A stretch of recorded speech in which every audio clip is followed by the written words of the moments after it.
Well, today we have a fun kind of quick diagnostic on a 2010 Duramax. Customer complaint, he got towed in.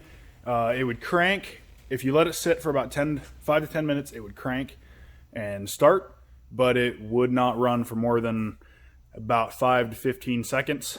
I hooked up scan tool.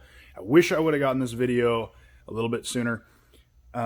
Or started it earlier and actually showed you the diagnostic process, but I'm just going to make a video and kind of recap what happened and show you kind of the readings we have now. Diagnosed, figured it out. We need to pull the fuel tank on this, and here's why. So, 2010 Duramax, hooked up scan tool. It says no date on here. Basically went in, looked at fuel system data, looked at balance rates, also looked at we also looked at our fuel desired pressure and actual pressure. After the vehicle sits for that 5-10 minutes and it fires up, it builds our fuel pressure, and it can actually build fuel pressure that's actual was, cranking 5 to 7,000. Great, truck fires up. As it's idling and as you try to power brake it and get any sort of load on the motor, it's obviously pulling more fuel. Well, I got out and I saw that one of the lines looked like it had been collapsing. So sure enough, I'll show you which lines. So if we look down here, the fuel line's right down in here. That one going to the fuel filter housing was collapsed. Now that would tell me that the fuel filter is plugged or something on the low side. Well, you also have this one that was collapsed, which tells me that, well, if that one is also collapsing, that is the supply to the fuel filter. So fuel is obviously getting pulled through the fuel filter and collapsing that line as well. Well, those soft lines are collapsed. I hooked up my trusty vacuum gauge here, and as soon as I hooked it up, after it died, it shot right to 25 inches of vacuum.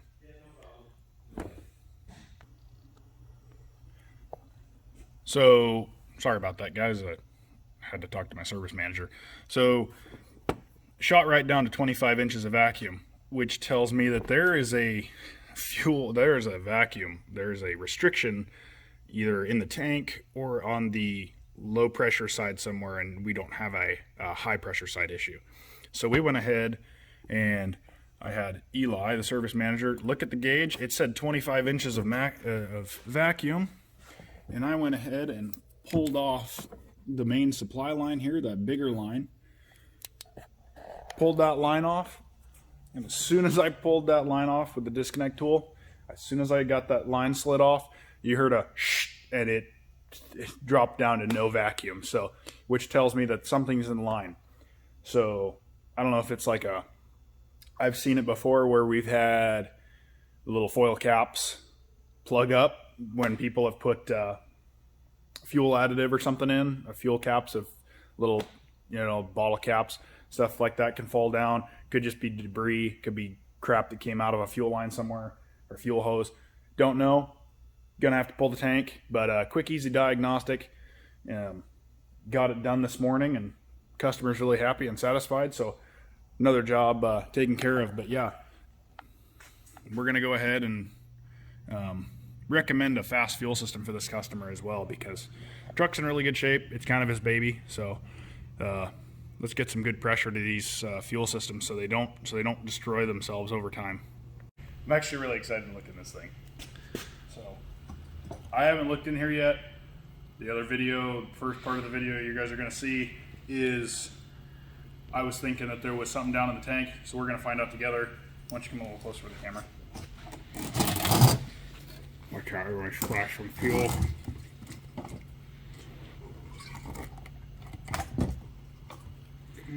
Sending unit.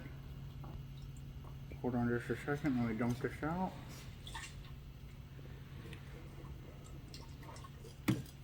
Okay, and these are fuel pickups.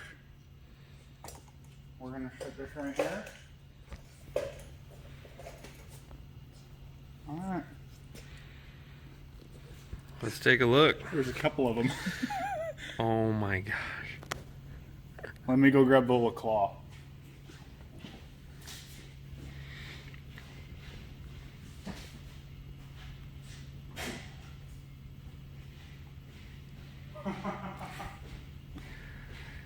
It's from the additives, isn't it? Uh-huh. Yep. Just like we thought. One additive cap. 2 additive cap.